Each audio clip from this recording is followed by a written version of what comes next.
আড়তে কাঁচা পাকা সুপারি, বেচা কেনায় ব্যস্ত ক্রেতা বিক্রেতা। ভরা মৌসুমে সুপারির বাণিজ্য জমজমাট ঝালকাঠির রাজাপুর উপজেলার সাতুরিয়া হাটে। বাগানীরা বলছেন, একবার গাছ লাগালে ৩০ থেকে ৩৫ বছর ফলন দেয় এই গাছ। এজন্য বাড়তি আয়ে জেলায় সুপারির বাগান দিন দিন বাড়ছে।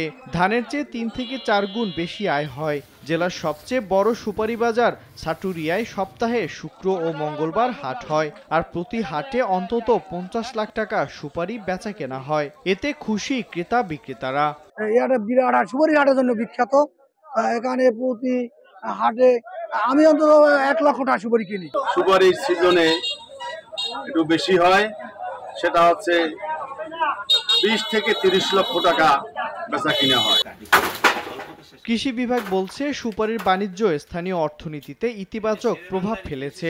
বাগান বাড়াতে বাগানীদের পরামর্শ ও সহযোগিতার আশ্বাস সংশ্লিষ্ট কর্মকর্তার। পরিকল্পিত চাষাবাদ এবং এই অর্থনীতিতে এটি যেন আরো গুরুত্বপূর্ণ ভূমিকা পালন করতে পারে, সেভাবে চাষাবাদ করার জন্য কৃষকদের উদ্বুদ্ধ করছি।